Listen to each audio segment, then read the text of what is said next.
This program is brought to you by the Genesis Communications Network, a world leader in talk radio since 1998. Visit GCNlive.com today.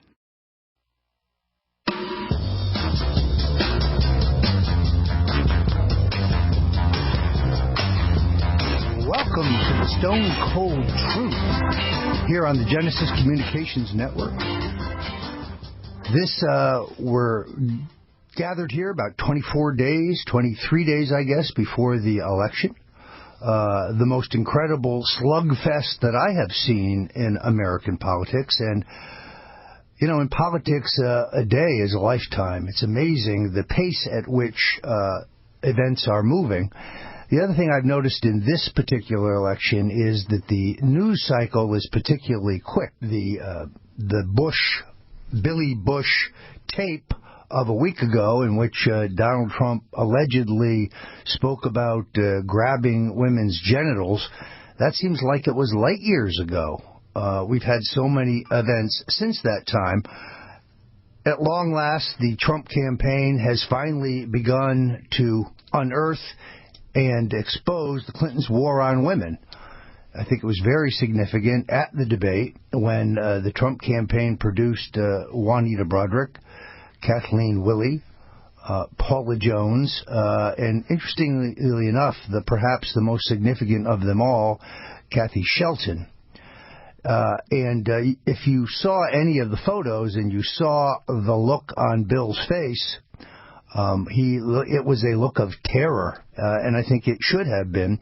Of course, for those who are just tuning in to this particular issue, who say, oh, it's not about Bill. Bill's not running for president. Even if Bill did assault these women, it has nothing to do with Hillary. Of course, it has everything to do with Hillary because she is the one who runs the campaign from her East Wing office to discredit and smear these women, or as she puts it in her own words, destroy them. And you can't be an advocate for women if you're an abuser of women. I've long thought this was one of her greatest vulnerabilities. Now, what has the response of the Clinton camp been but to prop up a series of accusers who are now suddenly, 2 weeks before an election, coming forward and saying that they seem to remember being groped or propositioned or assaulted by Donald Trump 20 years ago. Of course, they didn't tell anybody at the time that this happened. And the New York Times has set a dangerous new precedent of putting forward somebody whose account is uncorroborated. But they put it on page one, and this caused Donald Trump to do what he does best, sue. And he has filed a lawsuit. Now, normally, such a lawsuit would have little chance, I think, of success. However, the WikiLeaks data dump on John Podesta, we'll talk more about that in a second, seems to indicate in the back and forth with the New York Times and about the New York Times, perhaps real malice on the part of the Times. I mean, maybe there is something to such a lawsuit. This is unprecedented that a presidential candidate, the nominee of one of the two major parties, brings a lawsuit against perhaps the best known, the newspaper of record, as they call themselves. It is, and therefore, like so much else that we're going to see between now and Election Day, this lawsuit is not about ever really going to court. The women will never really bring any effective action. The Trump action against them will probably never proceed. You may be familiar with another lawsuit that has been filed in which a woman who is anonymous, Jane Doe, claims that Donald Trump and Jeffrey Epstein, who's actually a much closer friend of Bill Clinton's than he is of Donald Trump's, raped her some years ago in Palm Beach when she was 13 years old. Jane Doe is backed up in her account by 4 other women who, oddly enough, their last name seems to be Doe as well. So this is more bogus than the women on the front page of the New York Times. First of all, this is not Trump's style. I can't imagine him double-teaming a 13-year-old. That's not the Donald Trump that I know. There's zero chance that this is true, and it'll never really get to court. Again, it's meant for the court of public opinion within this election cycle. I'm very familiar with the Epstein case, having researched it for my book, The Clintons' War on Women. And we are, I've interviewed virtually every lawyer in this case. I think that these plaintiffs are non-existent. I think that this is the handiwork, as the New York Times attack with these propped up women. A woman named Lear is now being exposed as having traced right back to the Clinton Foundation. This is all the sloppy handiwork of David Brock, the turncoat, malcontent firebrand who wrote a terrific book, The Seduction of Hillary Rodham. I strongly recommend this. It is one of the foundations of my book, The Clintons' War on Women. And it outlines, Brock outlines how she is a vicious criminal, how she does run the cover-up of Bill's assaults. It's interesting to me that Mr. Brock has never disavowed that book. He has never separated himself from it. In fact, in his second book, he talks about how great that book is. Then, of course, we have the whole question of WikiLeaks that has dominated the news this week. And you'll remember that roughly 2 weeks ago, I predicted that WikiLeaks would come out with a series of blockbuster revelations through the election. This was scheduled for a Monday night a Wednesday night. On that given Wednesday night, Julian Assange decided to punt. And, of course, the left started celebrating and popping the champagne corks, assuming that he would stand down entirely. Just because he changed his timing did not mean that he didn't have the goods. Now, I think we have to recognize that he is now in his fourth year in the Ecuadorian embassy, which is the size of a broom closet. He has not seen the sun in 4 years. He knows if he steps outside that he'd be immediately grabbed and extradited. There is tremendous pressure on him from the Ecuadorian government, because there's tremendous pressure on the Ecuadorian government from our government. I know that firsthand. I think they've also pressured a number of other foreign leaders in that region to, in turn, pressure the Ecuadorian president. And their goal is very simple. The government has an inherent interest in silencing Assange from revealing their deepest secrets. One can understand how Assange may be concerned after Seth Rice, the fellow who worked at the Democratic National Committee, who I can confirm, based on my own back-channel communications, was Assange's source, who slipped him the Democratic National Committee documents that proved that Hillary Clinton had to cheat in order to beat Bernie Sanders. You know, Rich took 3 in the back. The same week, or only weeks later, we read an email in which Hillary Clinton talks about striking Mr. Assange with a drone. So we will talk a little more about WikiLeaks and, of course, the charges of John Podesta, the campaign chairman, who has decided to boost the name ID of yours truly this week, affording me a terrific chance to live up to that adage put forward by Gore Vidal. Never pass up the opportunity to have sex or be on television. Well, I didn't have much time for the former this week, but I seem to have a lot of time for the latter, making the rounds to make it clear that this is a canard. The idea that I knew about the WikiLeaks hacking of John Podesta before it happened is categorically false, but it has allowed me to sell a lot more books this week. We've got a great show today. I see we have Dr. Jerome Corsi, who's going to talk extensively about the Podesta's dealings in Russia. I think by the end of the show, you're going to realize the candidate who's in bed with Russia is not Roger Stone or Paul Manafort or Donald Trump, but in fact the Podestas, the two brothers, John and Tony. We've also got Ezili Danto, poet, activist, attorney, performance artist, a terrific advocate for the Haitian people. So welcome back to the Stone Zone, and buckle your seatbelt for the stone cold truth.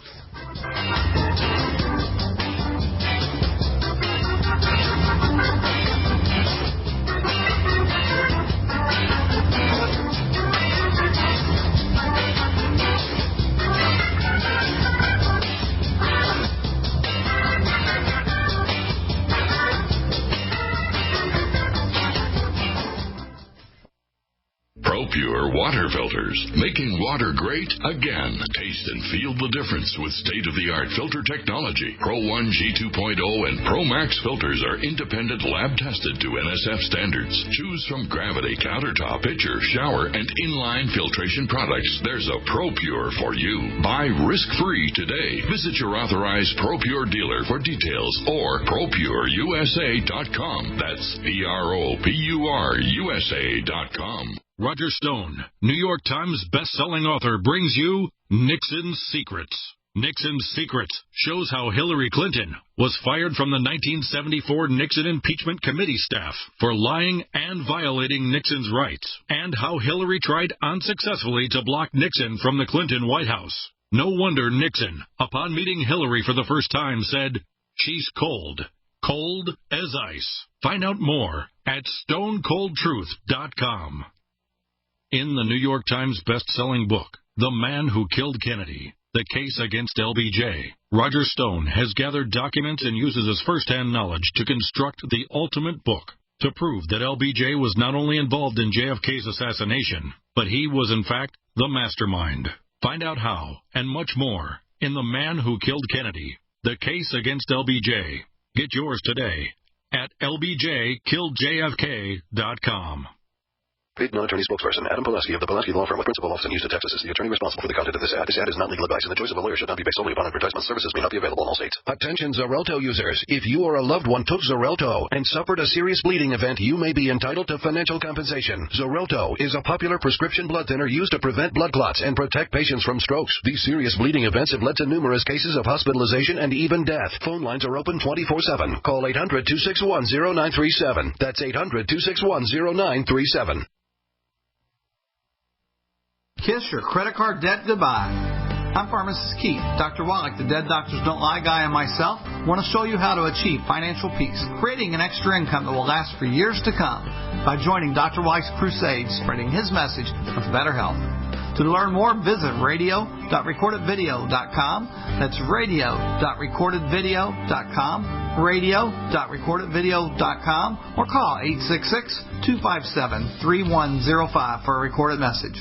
This is a life-changing message for anyone with sleep apnea who is on the go and tired of dragging around a big, bulky home CPAP device. Now there's finally a portable device that's as small as a soda can and weighs less than a pound. You can even add a battery that's as tiny as a deck of cards. It's the Transcend Mini CPAP, and if you're one of the first 100 callers, you can try Transcend risk-free for 10 days. So call now, 1-800-441-0335. Transcend is the world's first portable mini CPAP device. It gives you the freedom to sleep in total comfort anywhere you are. Our smallest and most advanced portable design ever, Transcend is so small and so light, you can fit it in your briefcase or purse to use anywhere you go. It's FAA compliant too, so you can even sleep comfortably while flying. To guarantee your 10-day in-home trial, you must be one of the first 100 callers to call minicpap.com now. 1-800-441-0335. Again, that's 1-800-441-0335.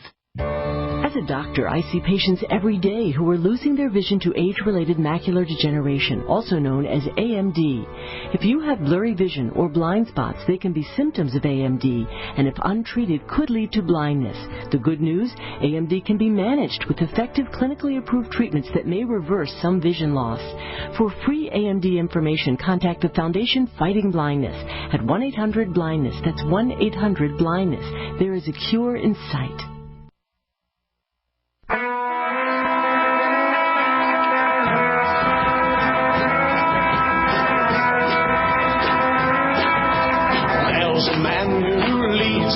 Welcome back to the Stone Cold Truth here on the Genesis Communications Network. We are delighted to have joining us now one of the most indefatigable investigative reporters in the country, a guy who has been hot on the trail of the Clintons for many years, Dr. Jerome Corsi, famous, of course, for the takedown of John Kerry, his terrific book, which fostered the Swift Boat movement, that demonstrated that John Kerry's whole biography was essentially a lie, joins us now because of his groundbreaking reporting on the Clintons, on the Clinton Foundation specifically, and has some incredible revelations regarding the Podesta brothers. If you're not familiar with them, John Podesta is the chairman of Hillary Clinton's campaign for president, one of her key henchmen. His brother Tony is a heavy-duty Washington lobbyist. They're part of the permanent establishment in Washington. And Mr. Podesta was very upset this week because WikiLeaks, run by Julian Assange, released what I assume are several tranches of documents from his personal email, and they're revealing things that Mr. Podesta would probably rather not have discussed in public. His response on that has been an attack to attack me, claiming that because of a tweet that I put out in August in which I predicted that his business matters would get the same kind of review that Paul Manafort's got, that I must have known about the hacks in advance. Well, I didn't know about the hacks in advance, but I have been talking to Jerry Corsi now for several months about the corruption of the Podestas, specifically in regard to Russia. Now, wait a minute. You say, hold on, wait a minute. That can't be right, because we all know it's Donald Trump who's in bed with Putin. Obviously, Trump is the guy who is a Russian agent. No, I think the Podestas are actually the one who have done various favors for the ruling clique of oligarchs around Vladimir Putin. So we're going to get into this, and we're going to do it in two segments, because every time I have Dr. Corsi on, I find out that I have so many more questions, and there's just not enough time. So hopefully we can cover the waterfront here today. In studio with me, Travis Irvine, libertarian, raconteur, man about town, stand-up comedian, activist, millennial, an all-around wise guy. So, and he's going to jump in here on the questioning. So, Dr. Corsi, welcome to the Stone Cold Truth. Roger, good to be with you. Thank you.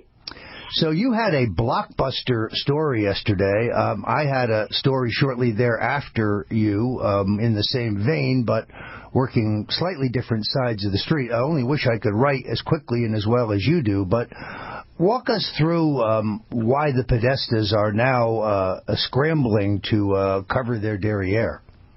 Well, and Roger, I may have been the source of, I've been at this investigating the Podestas and the Russian connection with really Russian money laundering and the Clinton Foundation. I've been at this for about 5 months now. I'm really just starting to publish what I've found. But, I mean, to cut to the chase, Podesta, John Podesta, who is the current campaign chairman of Hillary Clinton's 2016 presidential race, has owned secretly stock. We found out in the current WikiLeaks dump, he's owned, had options for 100,000 shares of a company called Jolie, Joule, which traces ultimately to a company in the Netherlands, which is a money laundering front mentioned in the Panama Papers, and ultimately to a guy named Victor Verp Salkberg. His name is very hard to pronounce, but he's a Russian entrepreneur with close ties to Putin, and he has his hands on all the different levers the Russian counterpart to the Silicon Valley, which is their company Skolkovo, which has been money laundering through Selberg's bank, which is Metcom Bank, and the money has been coming into the Clinton Foundation via Deutsche Bank and Bank of America, ends up in the Clinton Foundation account in the Bank of America, and Podesta ends up with 100,000 shares and being on the board of this company, Jolie, which he hides. He doesn't let anybody know how much money he's making as a member of the board. He hides the stock.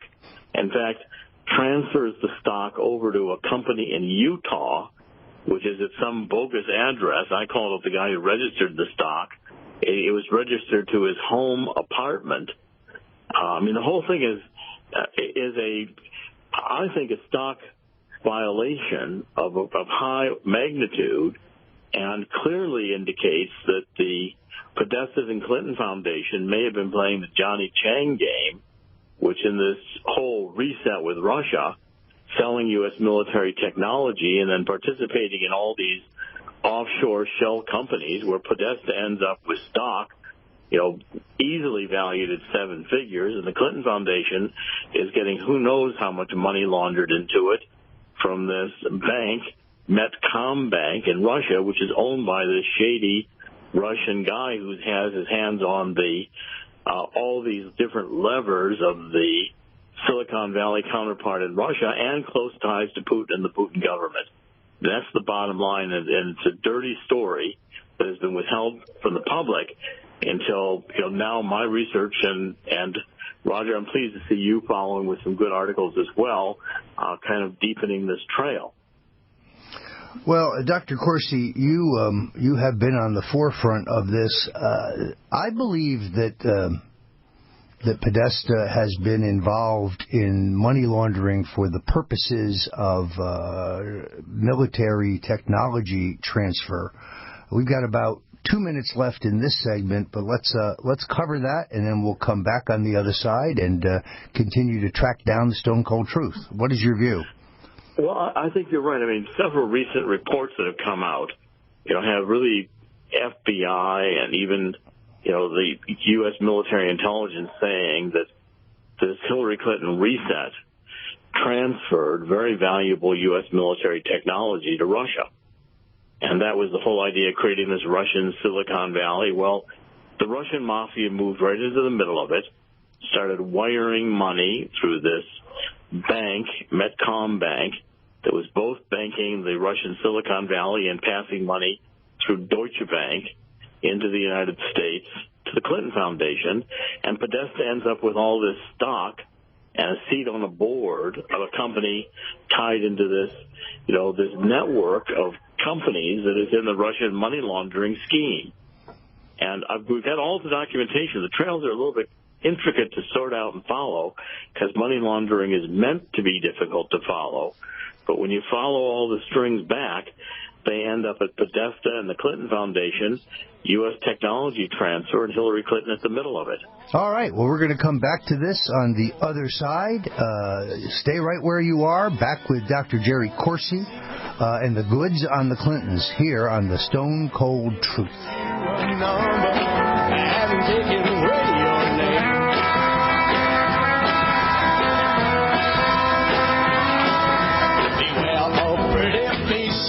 That you find a pretty face can hide an evil mind. In the New York Times best-selling book, The Man Who Killed Kennedy, The Case Against LBJ, Roger Stone has gathered documents and uses his first-hand knowledge to construct the ultimate book to prove that LBJ was not only involved in JFK's assassination, but that he was in fact the mastermind. Find out how and much more in The Man Who Killed Kennedy, The Case Against LBJ. Get yours today at lbjkilledjfk.com. New York Times best-selling author Roger Stone brings you Nixon's Secrets. In Nixon's Secrets, Stone reveals how the Kennedys wiretapped Nixon's hotel room the night before the Nixon-Kennedy debate and stole Nixon's medical records from his psychiatrist's office. Stone lays out how Kennedy's running mate Lyndon Johnson stole Texas from JFK through voter fraud, while Mayor Richard Daley stole Illinois, and how JFK actually lost the popular vote. Get Nixon's Secrets today at stonecoldtruth.com. Hi, my name is Stephen Holstein. In my 20s, I abused stimulants and anabolic steroids to the point where my adrenal glands were shot. I suffered from extreme fatigue and an inability to handle stress. For over 6 years, I have been taking adrenal supplements including herbs, glandulars, vitamin C, and vitamin B5. All these supplements did was treat the symptoms and produced only minimal results. Now, just after 1 month on Synergy 1 and ADR Medics, I truly feel rejuvenated. I have never felt such relaxation before from any adrenal supplement as I did just 10 minutes after taking ADR Medics. I then noticed Synergy 1 made me wake up rested and with much more energy. No more hungover, groggy feeling. This program is brought to you by the Genesis Communications Network, a world leader in talk radio since 1998. Visit GCNlive.com today.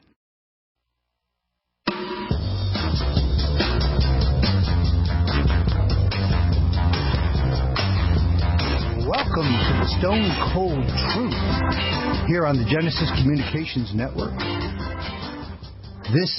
We're gathered here about 23 days, I guess, before the election. The most incredible slugfest that I have seen in American politics. And, you know, in politics, a day is a lifetime. It's amazing the pace at which events are moving. The other thing I've noticed in this particular election is that the news cycle is particularly quick. The Billy Bush tape of a week ago in which Donald Trump allegedly spoke about grabbing women's genitals, that seems like it was light years ago. We've had so many events since that time. At long last, the Trump campaign has finally begun to unearth and expose the Clintons' war on women. I think it was very significant at the debate when the Trump campaign produced Juanita Broderick, Kathleen Willey, Paula Jones, and interestingly enough, perhaps the most significant of them all, Kathy Shelton. And if you saw any of the photos and you saw the look on Bill's face, it was a look of terror, and I think it should have been. Of course, for those who are just tuning in to this particular issue, who say, oh, it's not about Bill, Bill's not running for president, even if Bill did assault these women, it has nothing to do with Hillary. Of course, it has everything to do with Hillary, because she is the one who runs the campaign from her East Wing office to discredit and smear these women, or as she puts it in her own words, destroy them. And you can't be an advocate for women if you're an abuser of women. I've long thought this was one of her greatest vulnerabilities. Now, what has the response of the Clinton camp been but to prop up a series of accusers who are now suddenly, 2 weeks before an election, coming forward and saying that they seem to remember being groped or propositioned or assaulted by Donald Trump 20 years ago. Of course, they didn't tell anybody at the time that this happened. And the New York Times has set a dangerous new precedent of putting forward somebody whose account is uncorroborated. But they put it on page 1, and this caused Donald Trump to do what he does best, sue.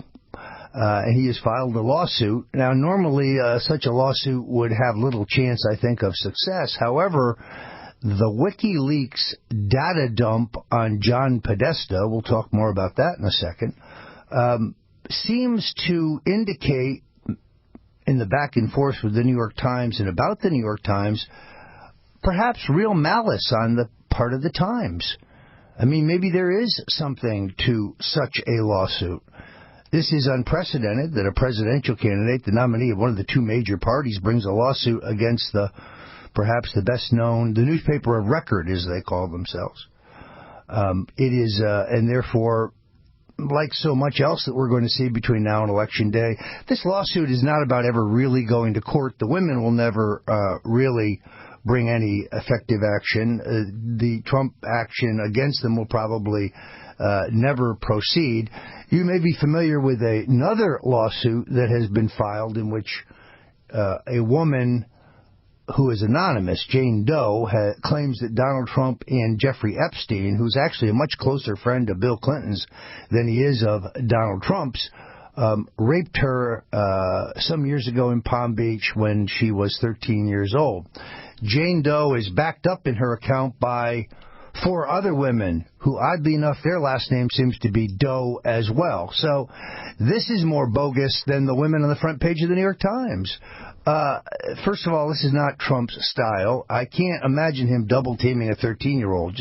That's not the Donald Trump that I know. There's zero chance that this is true, and it'll never really get to court. Again, it's meant for the court of public opinion within this election cycle. I'm very familiar with the Epstein case, having researched it for my book, The Clintons' War on Women, and we are, I've interviewed virtually every lawyer in this case. I think that these plaintiffs are non-existent. I think that this is the handiwork, as the New York Times attack with these propped-up women. A woman named Lear is now being exposed as having traced right back to the Clinton Foundation. This is all the sloppy handiwork of David Brock, the turncoat, malcontent firebrand who wrote a terrific book, The Seduction of Hillary Rodham. I strongly recommend this. It is one of the foundations of my book, The Clintons' War on Women, and it outlines, Brock outlines how she is a vicious criminal, how she does run the cover-up of Bill's assaults.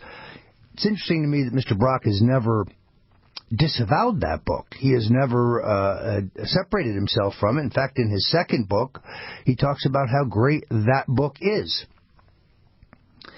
Then, of course, we have the whole question of WikiLeaks that has dominated the news this week.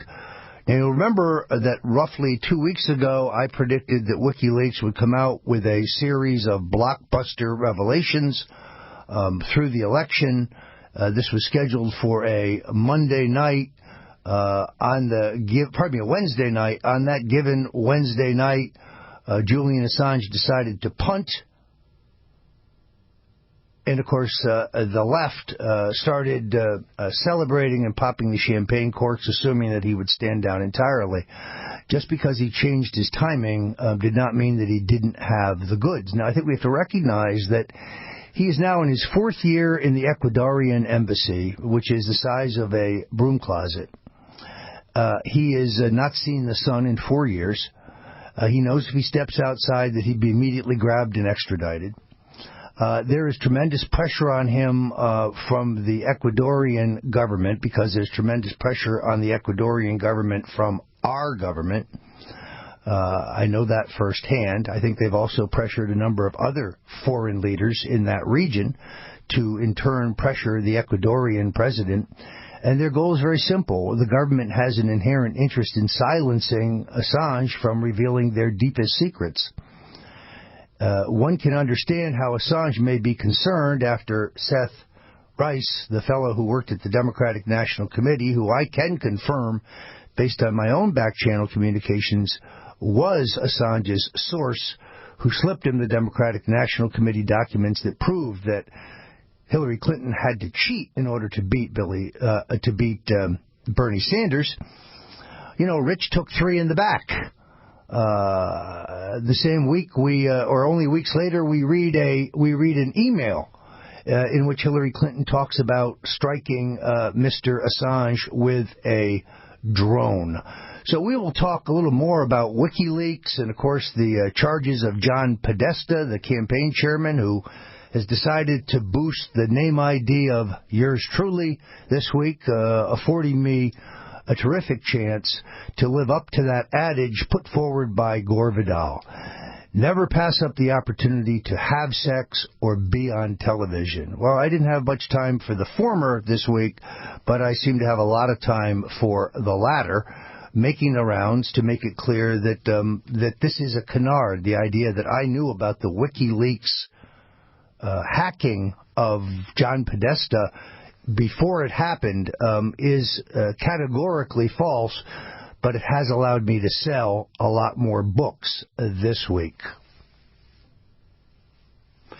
We've got a great show today. I see we have Dr. Jerome Corsi, who's going to talk extensively about the Podesta's dealings in Russia. I think by the end of the show, you're going to realize the candidate who's in bed with Russia is not Roger Stone or Paul Manafort or Donald Trump, but in fact the Podestas, the two brothers, John and Tony. We've also got Ezili Danto, poet, activist, attorney, performance artist, a terrific advocate for the Haitian people.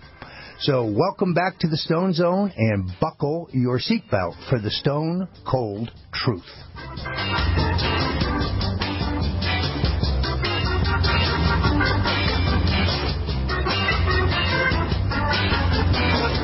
It's like George Washington's farewell speech, avoid foreign entanglements when there's not a clear interest. There's no clear interest in Libya or in Syria for us to be involved at all. I mean, if Russia wants to go after ISIS let Putin do it with Iran.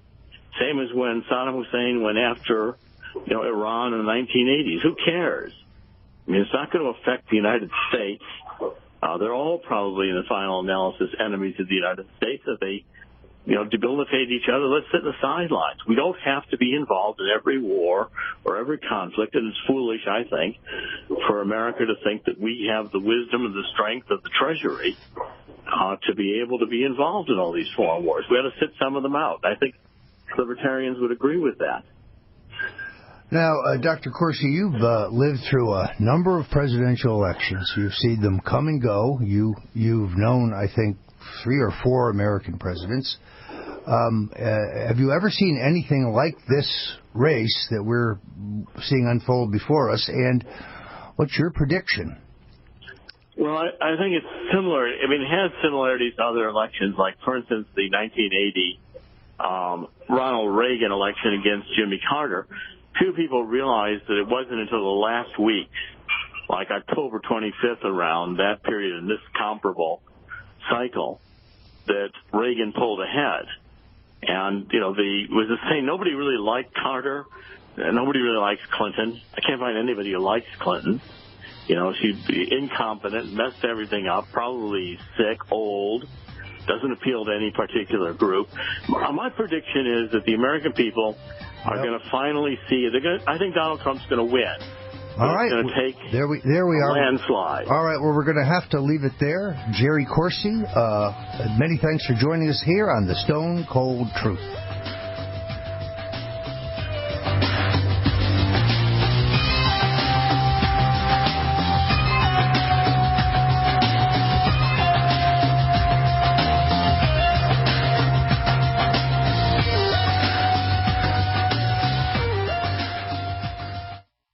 My computer is so slow, it's making me crazy. I used to have that problem. Did you quit using a computer, or did you buy a new one? No, I called Geeks on Site. They made an appointment to visit my home and showed up the same day. You mean they didn't ask you to bring your computer to a shop? That's what happened when I called a support company. Geeks on Site can go to your home or business or even repair your computer online. They have 24/7 emergency service. If you are having problems with your PC or Mac, call Geeks on Site. 1-800-591-1682. Our friendly certified computer repair experts are available 24/7. Call now for a free diagnosis. 1-800-591-1682. Data recovery, virus removal, and maintenance for all laptops, desktops, printers, and networks. That's Geeks on Site for friendly certified computer repair experts, available 24/7 over the phone or in your home or business. Just call 1-800-591-1682. That's 1-800-591-1682. 1-800-591-1682.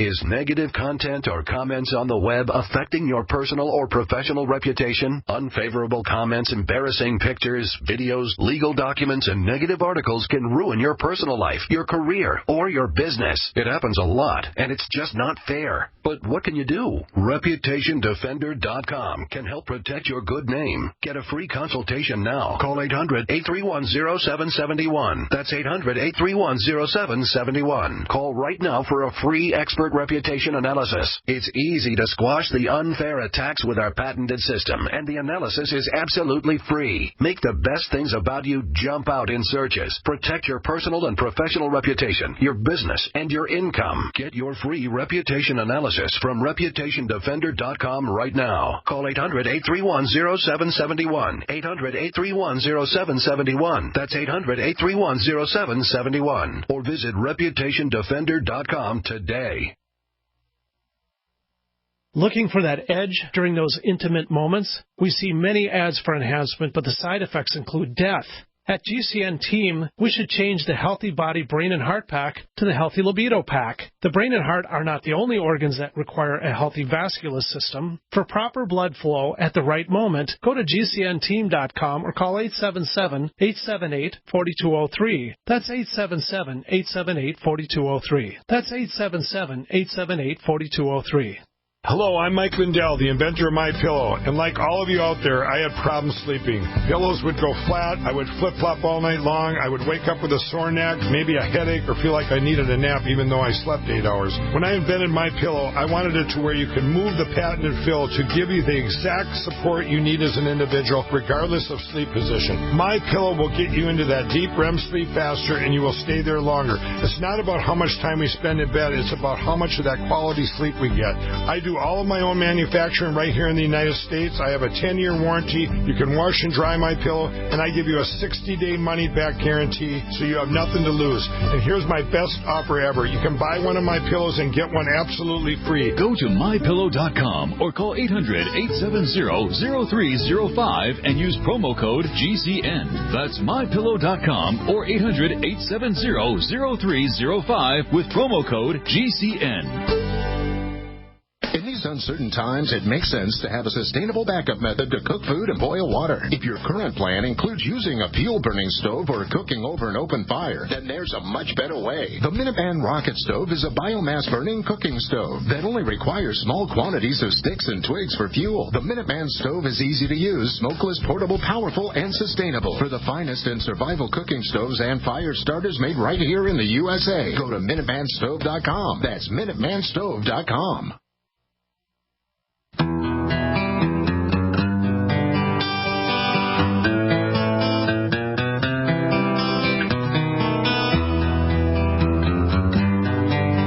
Back to the Stone Cold Truth here on the Genesis Communications Network. This is the token libertarian millennial Travis Irvine here on with Roger Stone, the one and only. Roger, this is a segment, of course, that we call the Millennial Moment, where I ask you all kinds of burning questions that millennials have about politics in this election and beyond, frankly, because it's our world that we're inheriting.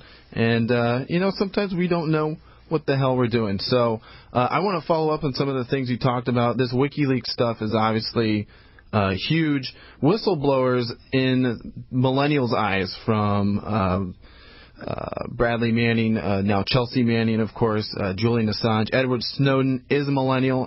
If you haven't seen Oliver Stone's Snowden, it's a fantastic film, and it really shows the plight of whistleblowers. So I want to follow up with some of this WikiLeaks stuff because you dropped a bit of a bombshell for me, and that is, of course, that you were saying that Seth Rich, and I also believe the assassinated millennial he worked in tech with the DNC, you're saying that he was indeed a WikiLeaks source on the DNC leaks.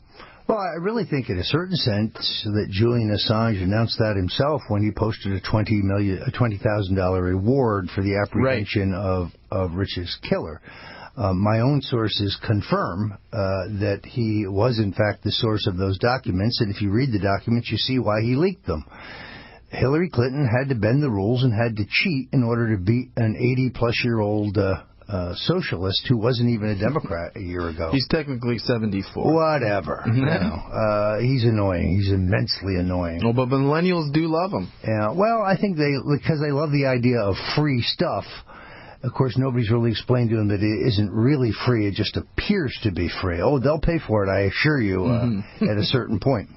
But it is incredible that the Washington Post continues to write that there's no evidence that the killing of Seth Rich, was anything but a botched robbery. Yet it's exactly the opposite that is true. That there's no evidence that it was a botched robbery. In fact, his father has said publicly that his wallet and his watch and his ring and his cash was all intact, untouched.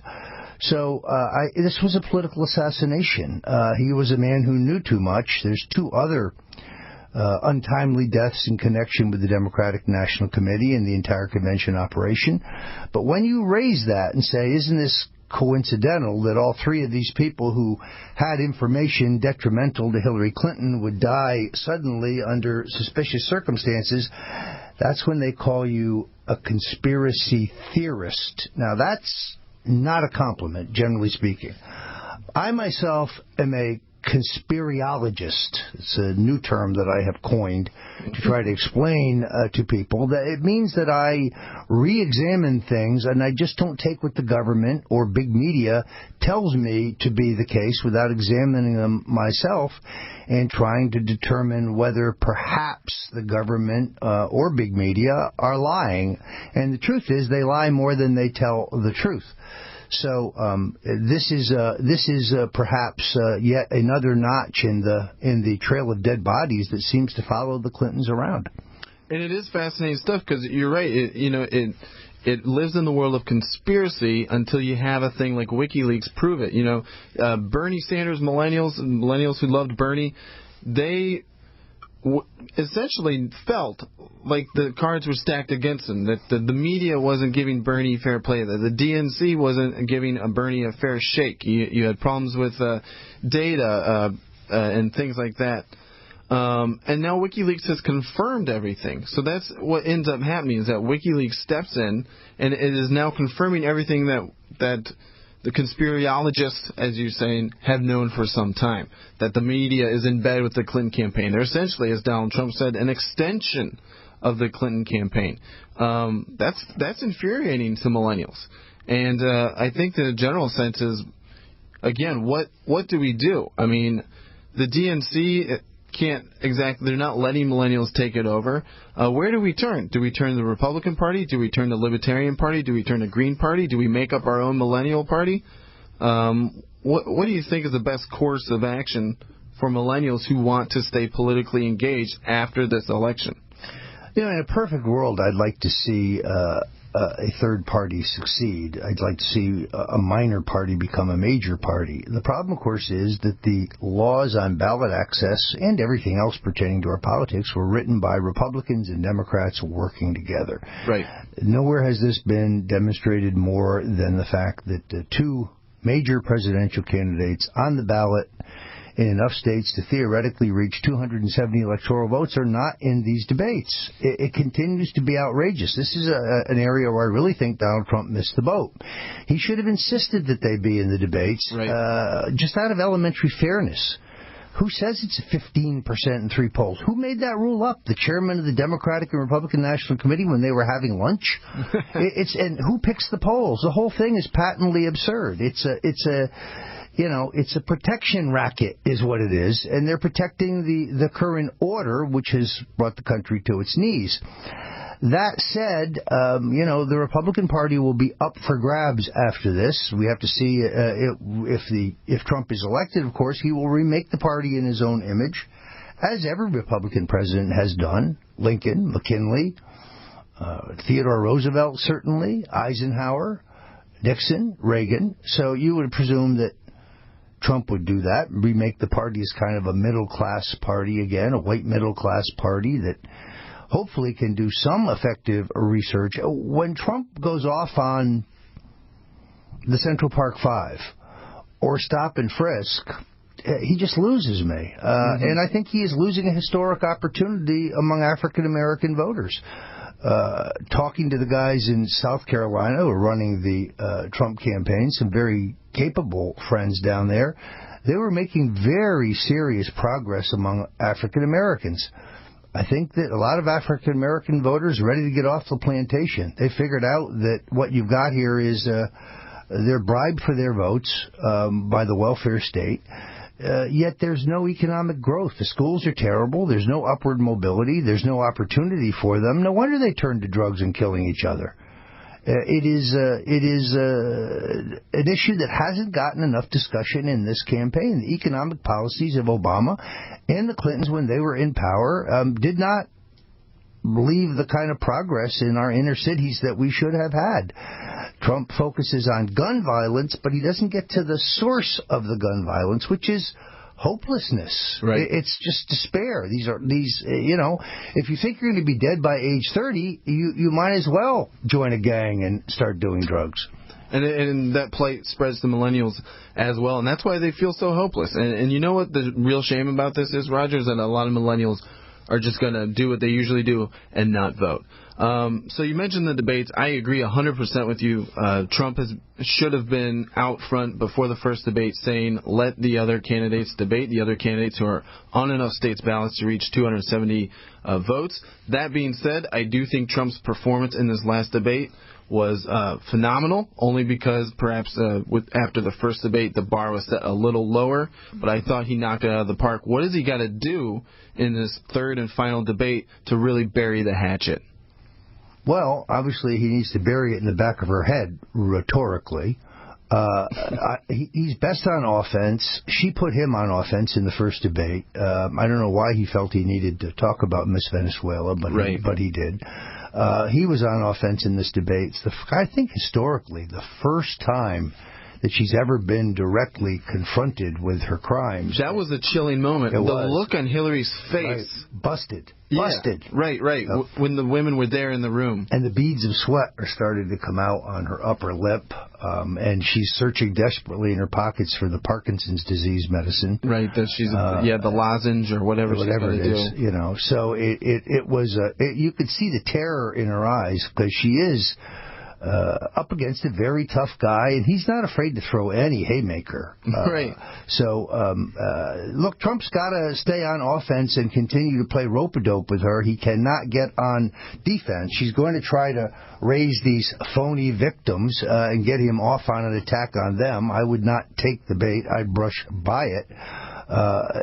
In the case of the Clintons, they not only violate women in their personal lives, but they're violating women across the Middle East. I mean, they are empowering people who cut women's genitals off and who oppress women. So this is going to be a terrific debate Wednesday, and I am not going to be in Las Vegas. I wish I was. Of course, I could change my mind. In any event, terrific little segment here with the King of the Millennials. Tell us, do you have any club dates coming up? I heard you killed at the Cleveland Comedy Cave 2 weeks ago. What do you got coming? Well, I'm on tour with Liberty Tour 2016. You can check out the dates on libertytour2016.com. Come into a city near you.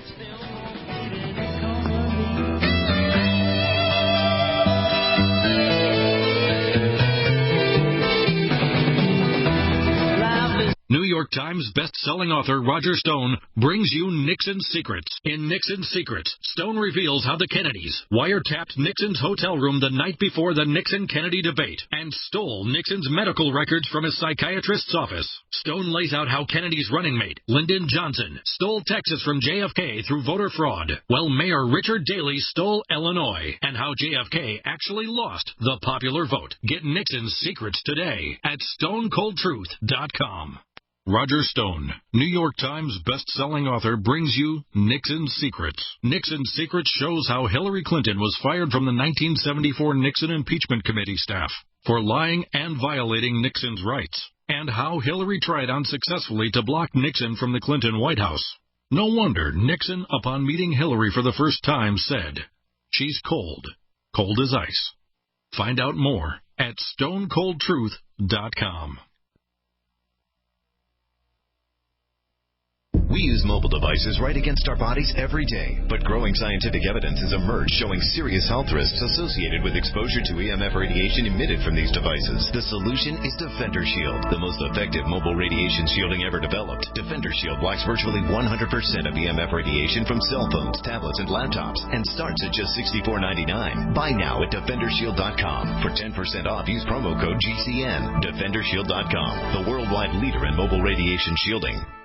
Hi, I'm Dr. Craig Samet from Anthem. Did you know that premature birth is the #1 cause of death of babies? That's why the Anthem Foundation is working with the March of Dimes to fight to end premature birth and birth defects. But you can do something today to give them tomorrow. Your support means programs, education, life-saving research, and a voice for families in the newborn intensive care unit. Together we can help save babies' lives. Give them tomorrow at marchofdimes.org/tomorrow. This program is brought to you by the Genesis Communications Network, a world leader in talk radio since 1998. Visit GCNlive.com today.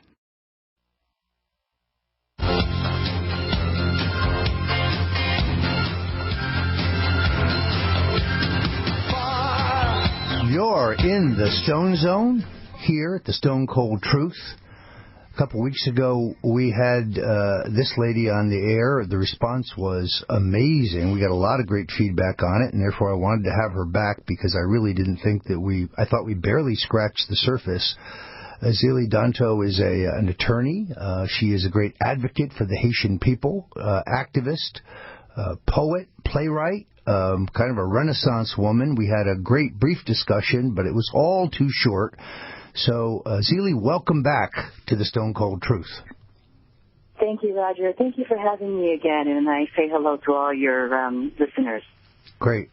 So, I really think that the Clintons' monumental abuse of the Haitian people should be better known. It just disappoints me that the mainstream media is not covering this. I saw last week that the Reverend Al Sharpton, who's actually a friend of mine, despite our total political differences, really was critical of both Hillary Clinton and Donald Trump for not raising this in the debate. Sharpton's absolutely right. In my view, this should have been front and center. I make no bones about the fact that I have urged Donald Trump to go to Haiti as soon as possible. Go to Haiti and get a first-hand view of what's happening there and how the people have been abused. But kind of walk us through, if you will, what happens after the earthquake hits Haiti. And then I'm going to get into some Haitian politics and bring us into the current day and, of course, the effects of this devastating hurricane. So I guess start from the beginning. Sure. Well, I think first what people really need to understand is what the Clinton Foundation is about. Folks think that U.S. aid and U.S. charity is somehow about giving Haitians or Africans or the countries that they're in some sort of benefit. But you have to be clear. The Clinton Foundation and the Clinton Global Initiative has been used to advance corporate interests around the world. So it's a new form of colonialism. And what they do, what they want, of course, the corporations, what they want. In Iraq, it's oil. In Haiti, it's oil, it's gold, it's iridium, it's our land, that sort of thing. In order to do that, they normally will put in a dictator. The U.S. government will put in a dictator. So whether it's in Haiti, so in Haiti, after the earthquake, there's a concept that's called the shock doctrine. So it's this disaster capitalism. So the destroyers will either create a crisis or manipulate one that happens by nature.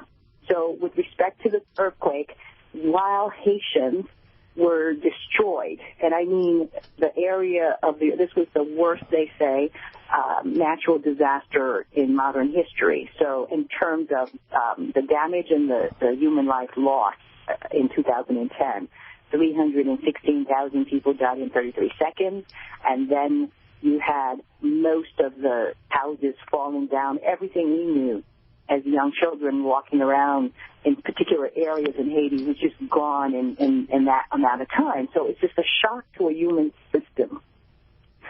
Bill Clinton was at the UN as the UN special envoy to the Haiti occupation that was going on since 2004 in Haiti already because of Haiti's resources.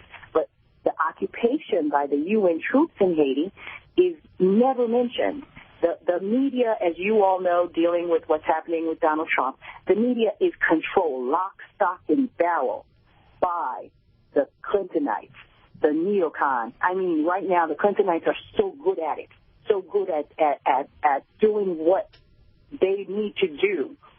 I mean, for Haiti, and I know there's some recent emails to show actual American journalists having a conversation with the Clinton Foundation people, with the Clinton State Department, basically saying, will this, if I write this, will it make you guys look good, that kind of thing. So there's no neutrality in the media whatsoever, which is why it's very important what you're doing.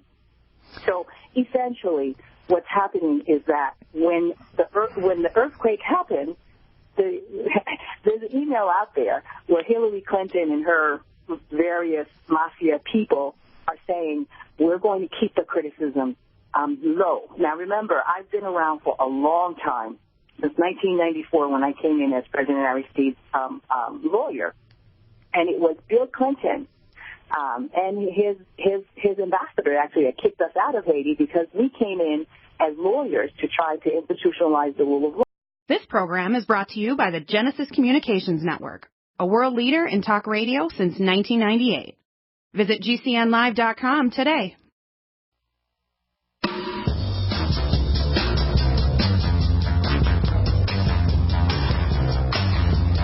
Welcome to the Stone Cold Truth here on the Genesis Communications Network.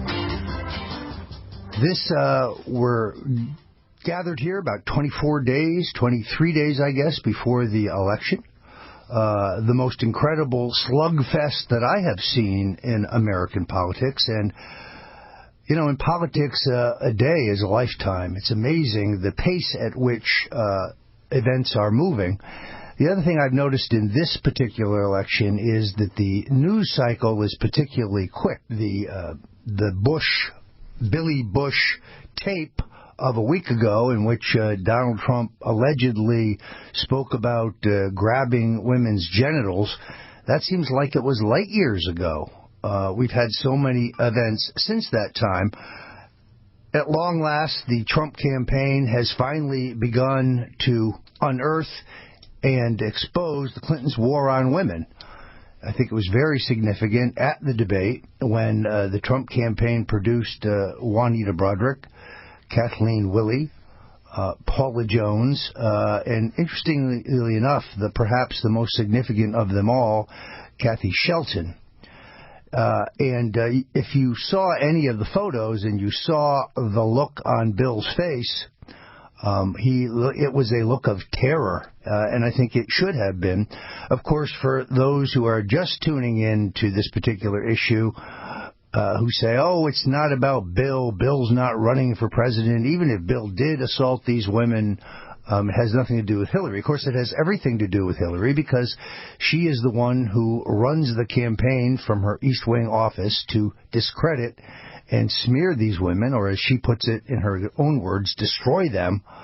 And you can't be an advocate for women if you're an abuser of women. I've long thought this was one of her greatest vulnerabilities. Now, what has the response of the Clinton camp been but to prop up a series of accusers who are now suddenly, 2 weeks before an election, coming forward and saying that they seem to remember being groped or propositioned or assaulted by Donald Trump 20 years ago. Of course, they didn't tell anybody at the time that this happened. And the New York Times has set a dangerous new precedent of putting forward somebody whose account is uncorroborated.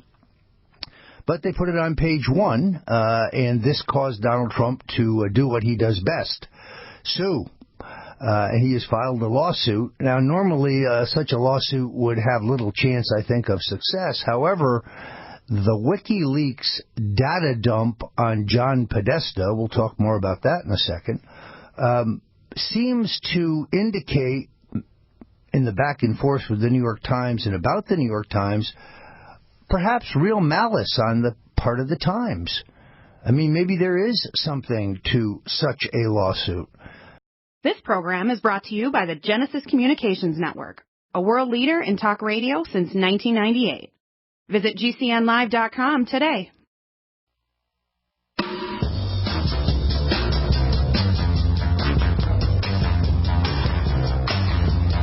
Welcome to the Stone Cold Truth here on the Genesis Communications Network. We're gathered here about 23 days, I guess, before the election. The most incredible slugfest that I have seen in American politics. And, you know, in politics, a day is a lifetime. It's amazing the pace at which events are moving. The other thing I've noticed in this particular election is that the news cycle is particularly quick. The Billy Bush tape of a week ago in which Donald Trump allegedly spoke about grabbing women's genitals, that seems like it was light years ago. We've had so many events since that time. At long last, the Trump campaign has finally begun to unearth and expose the Clintons' war on women. I think it was very significant at the debate when the Trump campaign produced Juanita Broaddrick, Kathleen Willey, Paula Jones, and interestingly enough, perhaps the most significant of them all, Kathy Shelton. If you saw any of the photos and you saw the look on Bill's face, it was a look of terror, and I think it should have been. Of course, for those who are just tuning in to this particular issue, who say, oh, it's not about Bill, Bill's not running for president, even if Bill did assault these women, it has nothing to do with Hillary. Of course, it has everything to do with Hillary. In the New York Times best-selling book, The Man Who Killed Kennedy, The Case Against LBJ, Roger Stone has gathered documents and uses his first-hand knowledge to construct the ultimate book to prove that LBJ was not only involved in JFK's assassination, but he was in fact the mastermind. Find out how and much more in The Man Who Killed Kennedy, The Case Against LBJ. Get yours today at lbjkilledjfk.com. Has neck, back, or shoulder pain got you down? Go to sunshine-pillows.com and get soothing comfort, support, and pain relief fast. Their microwavable heat therapy pillows and wraps treat neck and shoulder pain, reduce stress, and relax the soul. An ergonomic pillow from Sunshine Pillows supports your head and neck on long trips or when simply resting at home. Be good to yourself. Visit sunshine-pillows.com. Sunshine-pillows.com. This is Dan Pilla. Do you owe the IRS money you can't pay? Are tax debts crippling you? I've defended people from the IRS for over 30 years. I've helped thousands, and I can help you too. I wrote the book on IRS settlement, and I'm telling you, there's no such thing as a hopeless case. Call 800-34-NO-TAX to finally get free of IRS debt. With the IRS's new programs, there's never been a better time to solve your problem. Call 800-34-NO-TAX. That's 800-34-NO-TAX, or my website, danpilla.com. You're fired. According to the Small Business Administration, 75% of small businesses plan to eliminate jobs or reduce workers' hours to part-time. You're fired. According to Gallup, the unemployment rate recently jumped to nearly 9%, and the underemployment rate hit a staggering 17.9%. You're fired. 1 out of 3 young adults and 1 out of 2 recent college graduates are underemployed. Hello, I'm Keith Abel, a pharmacist and a home business entrepreneur. In 2011, I became one of those statistics myself. Instead of looking for another job in corporate America, I joined Dr. Joel Wallach, the Dead Doctors Don't Lie guy. We're creating steady incomes for ourselves and would like to show you how to do the same. If you want to supplement your current income, replace your income so you don't have to become one of the statistics, then give me a call toll-free at 866-257-3105, 866-257-3105. You're fired. Don't wait till you hear those words. Start creating an extra income today. 866-257-3105. Worried about lead, fluoride, and other contaminants in your drinking water? Get a ProPure with the Pro 1G 2.0 cleanable reusable filter and remove up to 200 contaminants. Drink water the way nature meant it to be. Clean, crisp, and refreshing. See the complete line of ProPure products, including the new ProMax shower filter. There's a ProPure for you. Visit your authorized ProPure dealer for details or ProPureUSA.com. That's ProPureUSA.com.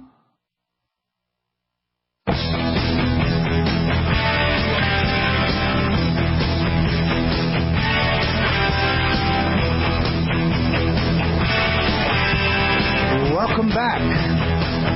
That's right, you're in the Stone Zone here on the Stone Cold Truth, where we give you our politics straight. We're continuing with Ezili Danto, attorney, playwright, poet, performance artist, activist, terrific writer. I am absorbed by her analysis of the political and humanitarian situation in Haiti, now that I'm on her distribution list. And we're honored to have her here today. She was talking to us before we went to the break about the corruption in the Haitian system and the fact that the Clintons essentially inserted a dictator.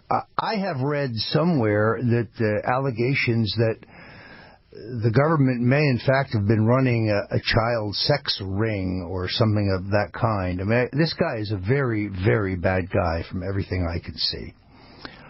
Why don't we pick it up and talk about the situation in Haiti today? Travis Irvine is here in the studio with me, and I know he has some questions. So, Travis, why don't you take it away? Yeah, I wanted to jump in on, it's so fascinating the Clintons jump in after an earthquake in Haiti. And I remember a long time ago, a tsunami hitting Southeast Asia, 2004, 2005, I believe. And I remember former President Bill Clinton going there with former President George H.W. Bush in a symbolic gesture of unity to rebuild the area. And what is it about the Clintons that why are they drawn to areas, poor areas of the world, that are devastated by natural disasters, and then they move in? What is that? Why does this happen, and why does it happen so frequently? Greed. Right. Greed. Yeah, it is. I mean, I think you know what it is. It's greed, and it's also another way of colonizing that area. Think about what happened to Katrina. Think about how now, all of that whole population is not there anymore, and it's the corporations have, recreated that space. It's sort of, I call it gentrification by hurricane or earthquake. So essentially, they put in dictators, like Mateli, or in Rwanda, they've got Paul Kagame. In Uganda, they've got Museveni. I mean, Museveni and Kagame have gone into the Congo since '96 when Bill Clinton was in office, and have, they've killed 6 million black people. I mean, this is a genocide that's going on, and Bill Clinton has his hand in it, and he. Those folks are always talking to us, and they said, do not, after the earthquake, when they came in to take our resources. Haiti has billions in oil, billions in gold, and billions in copper, and what we call iridium.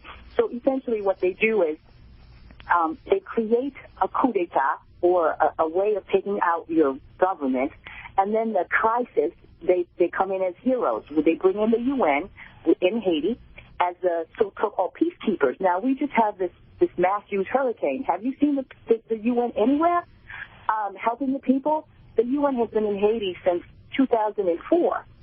They brought us cholera, which killed 10,000 people and has affected 1 million people. There are places where they have taken our resources since 2004 when whole mountains are gone, which means there's no environmental protection for the people from hurricanes. And right now, we have the UN so we just had Hurricane Matthews, which devastated the South. Now remember, after the earthquake, one of the things they did was colonize the North, using the earthquake as a leverage.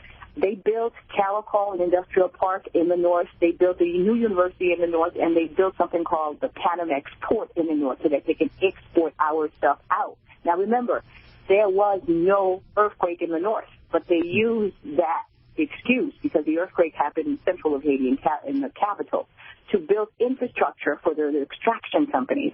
Now, with this new earthquake, two things has happened. It's very suspicious. Of course, Haitians are saying that Matthews looked very, very suspicious. The rain was very salty. The way it just stayed in the South, the way it just recently, the UN just extended yesterday, I think, their mission into Haiti. Remember, Haiti has less violence than Dominican Republic, less violence than Jamaica, less violence than the Bahamas. So we've had a UN mission there to take care of the interests of the donors of the Clinton Foundation and other U.S. investors from the corporate elite. Well, maybe, that's what they're doing there. But maybe the UN is so busy preparing to monitor the U.S. elections that they haven't had time to do much in Haiti. I mean, this is one of the more incredible things that I have seen, where Barack Obama, not to get distracted by domestic U.S. politics, first he says there's no such thing as voter fraud. It literally doesn't exist. And then he announces that we're going to have to use the United Nations to police our elections to guard against voter fraud. It would be funny if it wasn't so outrageous. The United Nations works for the corporatocracy. In Haiti, they have burnt ballots. In Haiti, we had an election in 2006, and I have pictures, UN trucks taking from areas that they know, for instance, is going to vote for, let's say, Trump or something like that. So for areas that they know is going to vote for the Haitian candidate that they did not want, they took the UN. This is a fact. The UN took those votes straight from the voting center and went and put them in garbage cans. That's a fact. That's what they did in Haiti. So I would not think the UN is not any impartial. They work for a particular global elite. Yeah, we have to watch. For the system. You're right. We have to watch the watchers in this election. It's very disturbing. Without any doubt. In my book, both my book, The Clintons' War on Women, and in my book on the Bush crime family, I focused very heavily on the Bush-Clinton Haiti earthquake relief fund that they hastily put together. And the best I can figure out, they raised about $138 million. They spent about $9 million, some of it for this fellow Osorio, who turned out to be a Ponzi schemer who was claimed he could build housing in Haiti, never built any, of course. And the rest has literally just disappeared. Now, we got about 3 minutes to go here, but this seems to be a bipartisan rape of the people of Haiti. I mean, put it another way, Black Lives Matter unless you live in Haiti or unless you live in Libya, for that matter. But no, Black lives are just a human shield that these people use to make as if they are humans and they're not vampires and greedy warmongers. So with Haiti, at the UN, Bill Clinton raised $10 billion from donor countries. For the Clinton Foundation, they say they raised $30 million. At the Secretary of State, they raised $3 billion. So we're talking about $10 billion at the UN, $3.6 billion at the Secretary of State. So the Clintons had a total amount of almost $14 billion, with $30 million coming from the Clinton Foundation, supposedly for Haiti aid. Go to Haiti right now. The people have gotten nothing. The only thing they built, as I said, was Calcol Industrial Park, a university in the north, and all of that, it was for their extraction companies, which they gave to the 15% of Haiti's lands are now gone in our gold belt. Another 15% is gone in terms of the decrees that they made Mateli do. Just like Obama is doing all these decrees over the head of Congress, over the head of American people. That's how they run. That's what they will continue to do, and that's why the American people have to just, this is serious. We're about to go into another world war if Hillary Clinton is put into office. Well, we're going to talk about that here coming right up. So thank you very much for joining us, Ezili Danto. I was honored to... In the New York Times best-selling book, The Man Who Killed Kennedy, The Case Against LBJ, Roger Stone has gathered documents and uses his first-hand knowledge to construct the ultimate book to prove that LBJ was not only involved in JFK's assassination, but that he was in fact the mastermind. Find out how, and much more, in The Man Who Killed Kennedy, The Case Against LBJ. Get yours today at lbjkilledjfk.com. New York Times best-selling author Roger Stone brings you Nixon's Secrets. In Nixon's Secrets, Stone reveals how the Kennedys wiretapped Nixon's hotel room the night before the Nixon-Kennedy debate and stole Nixon's medical records from his psychiatrist's office. Stone lays out how Kennedy's running mate Lyndon Johnson stole Texas from JFK through voter fraud, while Mayor Richard Daley stole Illinois, and how JFK actually lost the popular vote. Get Nixon's Secrets today at stonecoldtruth.com. Hi, this is Dr. Joel Wallach, the Mineral Doctor. You've heard me talk about 90 for Life for years. 60 minerals, 16 vitamins, 12 amino acids, 2 fatty acids. You may not know this, that I've actually designed Arthrodex for animals. That's right. Your pets need 90 for Life, too. Get this essential pet product by calling 877-279-9422. That's 877-279-9422. Again, 877-279-9422. Are you living your passion? Are you pumped to go to work because you get to talk about or work with or do the things that interest you the most? Is working, playing, and relaxing one and the same? As long as you're working for someone else, you'll never be living entirely true to yourself and your passion. I'm Pharmacist Keith. Let me show you how you can work around your current schedule, create the extra income so you can live your passion. Visit radio.recordedvideo.com. That's radio.recordedvideo.com. radio.recordedvideo.com. Are you worried about your mom or dad living alone in their house? Hi, I'm Joan London. Listen, I know how difficult it is to find senior care for someone you love. That's why I recommend a free service called A Place for Mom. They are the nation's largest senior living referral service. Call A Place for Mom today. To receive free information on senior living communities in your area, call A Place for Mom at 1-800-704-6182. A Place for Mom offers free one-on-one advice from local advisors and a personalized list of senior living communities you can visit. If you have questions about senior care for your mom or dad, there's a place for answers, A Place for Mom. Call A Place for Mom in the next 10 minutes to get your free ebook on financing senior care as well as free information on senior living communities in your area. Call 1-800-704-6182. That's 1-800-704-6182. Warning, if you've recently declared bankruptcy, you're going to want to change the station because there's an alternative to bankruptcy and it could be faster than you'd ever think possible. But if you've already declared bankruptcy and have missed this opportunity, you'll want to change the station now.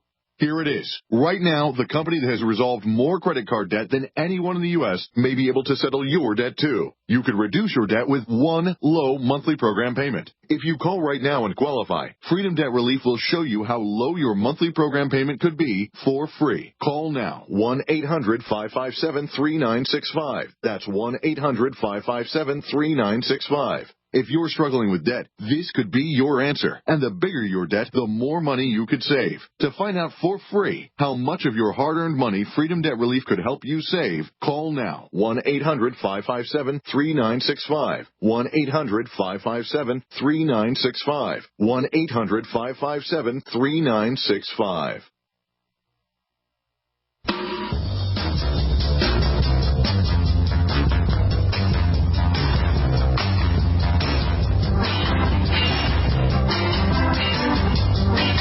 You are back in the Stone Zone here at the Stone Cold Truth. This has been a monumentous week in politics. Once again, we've seen the outrageous bias of the mainstream media. When John Podesta, who is the chairman of the Hillary Clinton campaign, came out publicly and attacked me as having advanced knowledge of WikiLeaks hacking of his personal emails, which have proven to be and continue to prove to be exceedingly embarrassing. And then on day two, Robbie Mook, I got to wonder about anybody with a name like that, Mook came out and attacked me, really kind of recycling this. Now, to their credit, NBC Nightly News reported this, but they also had the professionalism to ask me to go on camera for a response. CNN, Fox, not so much.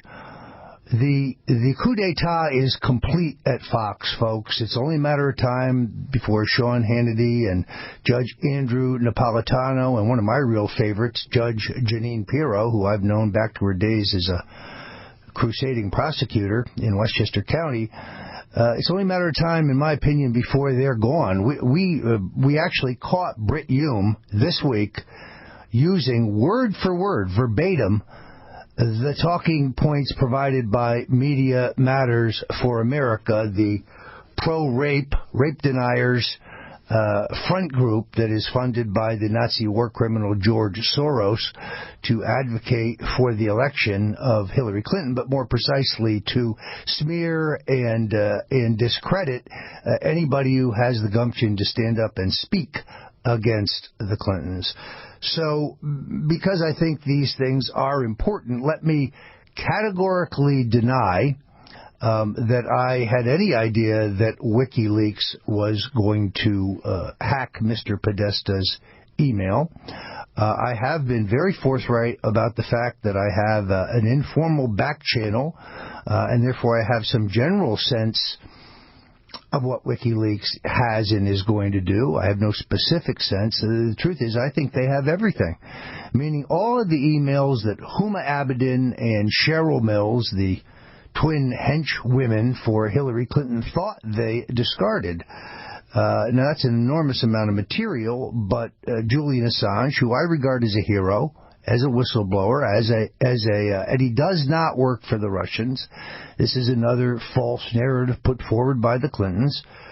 I think Assange has it all, and he'll put it out in his own time, but that drip, drip, drip has begun, and it is already problematic. They point to some tweets in August in which I said that, essentially, it will soon be Podesta's turn in the barrel. This is based on my own research because, as I say on Stone Cold Truth in a blockbuster piece I put up yesterday, Podesta has been involved in money laundering for the Russian interests and the Clinton Foundation, as well as money laundering in a technology transfer operation after the reset button was pushed. So this is a canard. By blaming me, I guess they think they can distract attention from their criminal activity. But I would urge both the media and the voters to stay focused on the details. It's not about who leaked it. It's about the content of what is leaked. Also very significant at the last debate, Kathy Shelton. Now, many people don't know the story of Kathy Shelton, but it directly involves Hillary Clinton. Kathy Shelton was 12 years old when she was brutally raped, and she was in a coma for 5 days because she was so viciously beaten. She cannot have children because of the viciousness and brutality of her rape.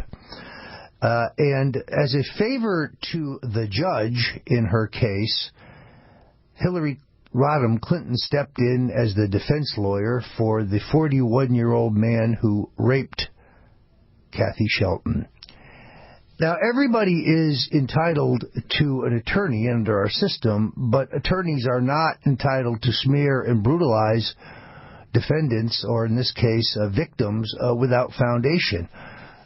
Hillary Clinton badgered and bullied a 12-year-old girl, saying that she was looking for an older man, accusing her of fantasizing about rape, and claiming falsely that she had previously accused men of assaulting her, and it turned out to be untrue. None of those things have any foundation whatsoever.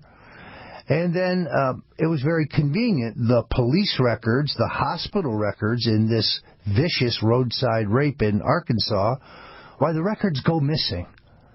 So the only thing left, of course, is forensic examination of the underwear of the victim. And incredibly, Hillary Clinton talks the judge into permitting a forensic examination of a small patch of cloth removed from the undergarment rather than the entire garment itself. Clear suppression of evidence. Now, the Hillaryites all argue she was only doing her job, and her job is to give the best possible legal defense. But the kicker here is that many years later, she would be caught on tape laughing about the guilt of her client. So she ruined the life of a 12-year-old girl. This is the same woman who claims to be an advocate for children. What about the 18 children under the age of 8 who died in the firefight at Waco in the Branch Davidian compound? It was Hillary Clinton who gave the go order. She was the co-president of the United States. She handpicked Webster Hubbell, to whom Hillary Clinton's daughter Chelsea Clinton bears an amazing resemblance. She handpicked the Attorney General Janet Reno. So the Senator Arlen Specter's hearings in the Senate on Waco, also the testimony of T. March Bell, the counsel to the House Committee examining Waco, we learned that Hillary Clinton gave the go order that killed 18 children under the age of 8. So much for the advocate for women. A new focus in the Trump campaign now attacking the Mexican billionaire Carlos Slim. Now, Carlos Slim happens to own the New York Times. He also happens to be the single largest contributor to the Clinton Foundation, on top of the fact that he is a Mexican billionaire. He is a ripe target, to say the least. And I think Mr. Slim is going to have his turn in the barrel. And then lastly, I'd have to reflect on the fact that when it came to choosing a running mate, as some of you may recall, the final three were Governor Mike Pence, Governor Chris Christie, and former Speaker Newt Gingrich. Well, where are they now? Looks to me like Mike Pence had a terrific debate with Tim Kaine, who showed himself to be an obnoxious, pushy jerk, way too hot for the medium of television. Chris Christie is on his way to the Hooskow, clearly headed for impeachment. I think may yet be headed for jail because, as we now know, he used $10 million in taxpayers' money to pay for lawyers to cover up a lie that he did, in fact, know about the George Washington Bridge closed down in advance and in real time. And then there's Newt Gingrich, actively out there attacking Donald Trump today. So if there's ever any question that Donald Trump made the right choice in picking Mike Pence, it has been demonstrated here writ large in the last couple days. I want to remind you all that the Clintons' War on Women, now out in paperback. Grab your copy, but above all, many thanks for joining us for more of the Stone Cold Truth.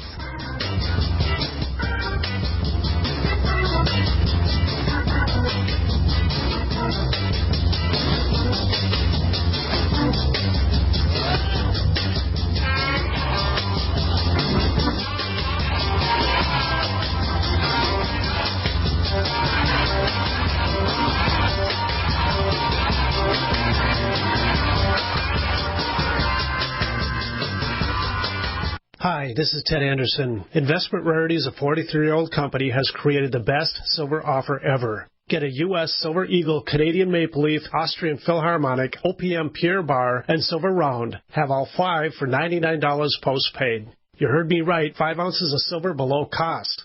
No credit card fees, free shipping. Just $99 and you'll have a great start on what it takes to survive even the worst economic storm. Act now and receive Jim Cook's exclusive paper explaining how it's possible to make a fortune in silver today. Don't miss this opportunity. Call 800-328-1860. Read how the above-ground supply of silver has dropped below even gold. The secret is being suppressed. The price could explode at any time. Call today at 800-328-1860. Get 5 ounces of silver for only $99.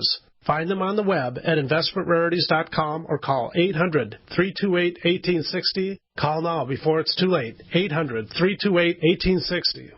Have you checked your Google search results lately? Search results are usually the first impression that people form of you or your business, so make sure that they create a positive impression with ReputationDefender.com. What the Internet says about you can have a big impact on your life and your livelihood, even if it's not true. Fortunately, you can now control how you look online and in online search results with ReputationDefender.com. Call 800-831-0771 now. That's 800-831-0771 for your free reputation analysis. If you have negative material from an ex-employee, upset patient, or former client, newspaper article, legal issue, social media, or other source showing up in your search results, you can combat it with ReputationDefender.com. Our dedicated experts in patented technology can help make your online search results look their best. Call 800-831-0771 to learn more. 800-831-0771. That's 800-831-0771. Or visit ReputationDefender.com. Bad theater seats, cheap Halloween masks, my apartment, all things with obstructed views. Add to these large trucks and buses. 18-wheelers and large buses have big blind spots, and like my apartment, they don't always have the best view. Bus and truck drivers deal with blind spots around the entire vehicle. Always take care not to ride alongside or too close behind them. Our roads, our responsibility. Learn more at sharetheroadsafely.gov. Will the government protect your family from Iran and North Korea's newest weapon, EMP? We buy guns to protect ourselves, home, health, and car insurance for accidents. Maybe you also have food storage. But how would you keep your refrigerator running in a long-term EMP blackout? Using tested military designs, the Solarc EMP-hardened solar generator protects and powers your critical appliances for years without burying items underground or wrapping them in aluminum foil. Unlike other preps, Solarc is used every day to help offset your electric bill automatically. Visit PortableSolarLLC.com to learn how easily expandable the system is. Solarc is the most affordable and powerful solution on the market. The whole system even fits in the back of a pickup or SUV and can install in less than an hour. See for yourself why Solarc beats other off-grid systems at PortableSolarLLC.com. Don't wait for the government. Go to PortableSolarLLC.com to learn why Solarc is energy insurance for your family. We use mobile devices right against our bodies every day, but growing scientific evidence has emerged showing serious health risks associated with exposure to EMF radiation emitted from these devices. The solution is Defender Shield, the most effective mobile radiation shielding ever developed. Defender Shield blocks virtually 100% of EMF radiation from cell phones, tablets, and laptops, and starts at just $64.99. Buy now at DefenderShield.com. For 10% off, use promo code GCN. DefenderShield.com, the worldwide leader in mobile radiation shielding.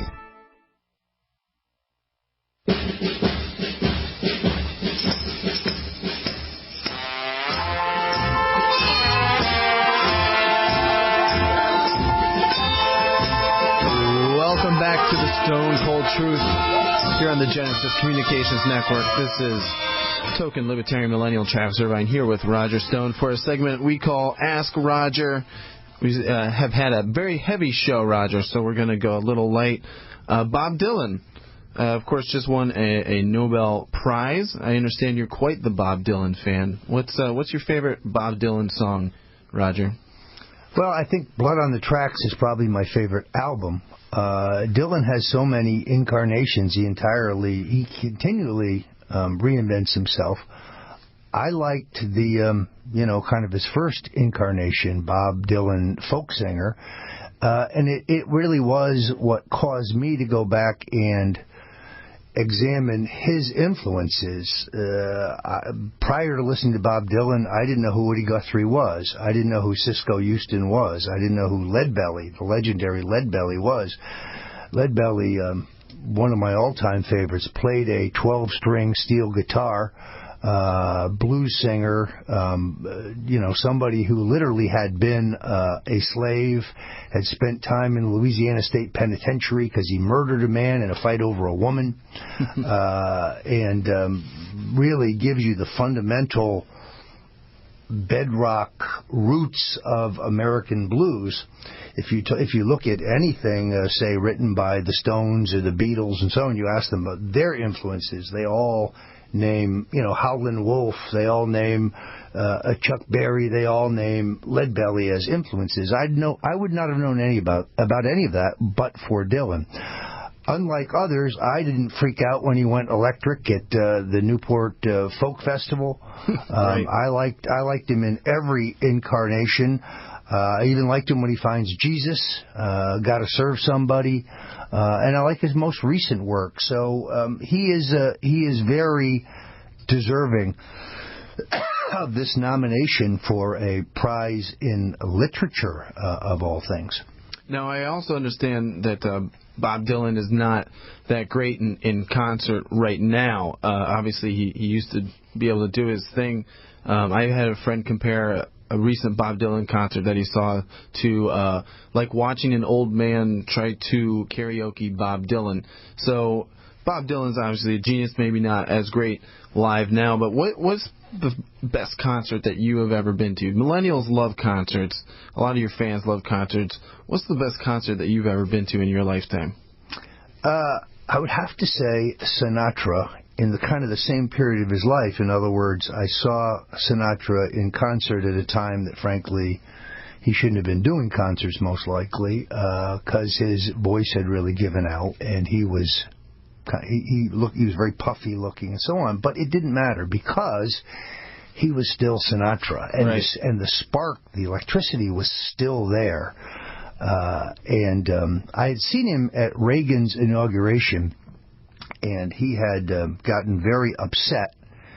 I don't know, because it was the orchestra missed a chorus or something. He took the entire sheaf of orchestrations and he threw them on the floor, and papers went flying every place, and he stormed out in true Sinatra fashion.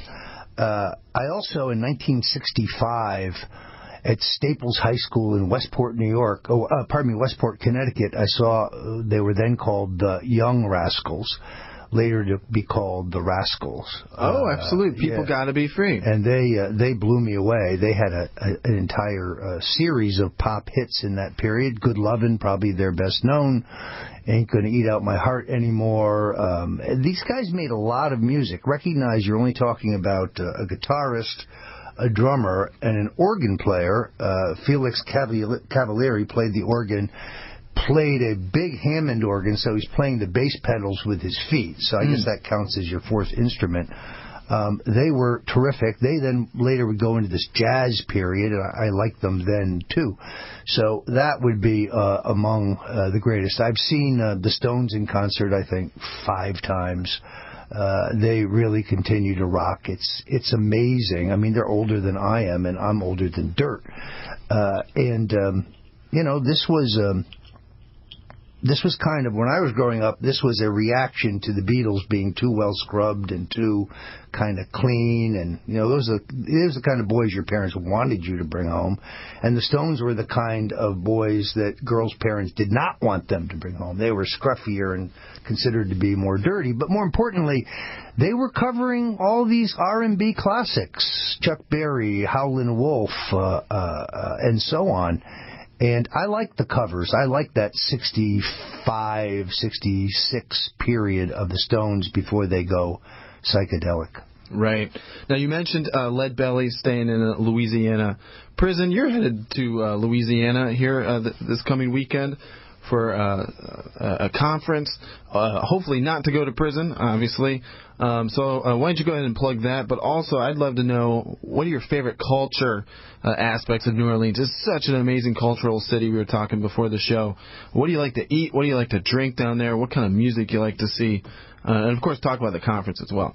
Well, I'm speaking on the 16th, which will be tomorrow, at the Crown Plaza New Orleans Airport, which is actually in Kenner, right outside the airport, at the Lee Harvey Oswald Conference, which is now become a yearly event of JFK assassination researchers sharing the latest information. And there is always new developments, new things are found.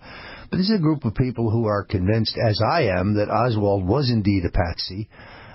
There's some disagreement in the room about who did do the dirty work, Lyndon Johnson, but I have really had a good time at these functions. We get to sell a few books, we get to talk and compare notes. Now, beyond that, however, I will be on an endless tour for seafood gumbo. I'm like the world's greatest gumbo aficionado. It cannot be found outside of New Orleans where it's any good. The idea, you could go to Google right now and put in best seafood gumbo in New York City, and it'll be pathetic compared to what you can get anywhere. What I like about New Orleans is you don't really need a restaurant guide. You don't need to look anything up. Literally, you walk down the street in the French Quarter, or in most parts of town, and any restaurant you walk into will be outstanding. So I'm going to slide some oysters, I'm going to put away some seafood gumbo, and I'm going to speak to a bunch of conspiracy theorists, conspiriologists at this conference. And, of course, you've been traveling a lot. Outside, I know you make your home in Florida, you make your home here in New York, and New Orleans is amazing. But besides New Orleans, what do you think has been one of your favorite cities culturally that you've been to in the United States? Well, when I hear the word culture, I reach for my revolver. I think that was the famous quote. I'm a big fan of L.A. I like L.A. It's a late night city. I like the whole old Hollywood vibe. I mean, I want to eat where Ronald Reagan and James Cagney and Edward G. Robinson and Gary Cooper ate. And I want to drink where those guys drank. I want to go to, Musso and Frank's, and that's a great tour if you just kind of focus on old time 1930s Hollywood. That's the good time. I've been to Malibu and all that, a little too phony for me. The beaches, of course, are terrible. The terrible beaches. Two things that are terrible on the West Coast: beaches and clams. The only clams they have are these Manila clams. I'll pass. You can't even make a good linguine white clam sauce with these clams. They're so anemic. They're so pathetic. And, of course, to wrap up this segment and the show, a lot of your fans have been talking about this Clinton rape shirt. It is blowing up right now, Roger. And more importantly, I think you and Alex Jones are having a big impact because right now, I've seen it at least 3 times reported in the mainstream media that every time Bill Clinton's gone and spoke on behalf of his corrupt wife running for president to get her back in office, someone in the audience shouts, "Bill Clinton is a rapist." And therefore, now is the time to unveil our next product, the official Bill Clinton rape whistle. So if Bill Clinton is headed to your town or your city, get out there with your Bill Clinton rape whistle. You can get these at Stone Cold Truth in the store there. You'll be able to get them at Infowars.com in the store there. There's nothing that I think shows activism more than wearing your iconic Bill Clinton rape T-shirt and using your iconic Bill Clinton rape whistle to break through the mainstream media blackout on this issue. They left us no choice. You see, one person can make a difference. So get these T-shirts. We're not going to be selling them after the election. That will be it. This T-shirt will end up in the Smithsonian ultimately. You want to get yours now at the Stone Cold Truth. You can also go to, I think it is ClintonRapeShirts.com. Thank you, Roger. That's why you give it to us straight. Here on the Stone Cold Truth. Always appreciate being with you. Great to be here. And Travis Irvine, next week, we have Jill Stein will join us, the Green Party candidate for president. So tune in then for the Stone Cold Truth. When you're trying to keep your New York Times best-selling author Roger Stone brings you Nixon's Secrets. In Nixon's Secrets, Stone reveals how the Kennedys wiretapped Nixon's hotel room the night before the Nixon-Kennedy debate and stole Nixon's medical records from his psychiatrist's office. Stone lays out how Kennedy's running mate, Lyndon Johnson, stole Texas from JFK through voter fraud, while Mayor Richard Daley stole Illinois, and how JFK actually lost the popular vote. Get Nixon's Secrets today at StoneColdTruth.com. Roger Stone, New York Times best-selling author, brings you Nixon's Secrets. Nixon's Secrets shows how Hillary Clinton was fired from the 1974 Nixon Impeachment Committee staff for lying and violating Nixon's rights, and how Hillary tried unsuccessfully to block Nixon from the Clinton White House. No wonder Nixon, upon meeting Hillary for the first time, said, "She's cold, cold as ice." Find out more at StoneColdTruth.com. You've seen crazy diets to lose weight. At GCN Team, our healthy body weight loss system simply neutralizes the body, bringing down cravings. It has been proven that nutritional deficiencies drive appetite for carbs, sugars, and fats. Lose weight the easy way. Find us at GCNteam.com or call 877-878-4203. Fighting cravings is a fool's game. Give the body what it needs to be satisfied. Again, 877-878-4203. That's 877-878-4203. There is an affordable alternative to the high cost of healthcare that offers freedom from insurance while providing compliance with the Obamacare individual mandate. Imagine having access to quality, affordable healthcare that allows you the freedom to choose your doctor and hospital. Members can share up to 100% of necessary medical expenses, including some alternative treatments. Find out how you and your family can contain healthcare costs without giving up your freedom. Go to libertyoncall.org. That's libertyoncall.org.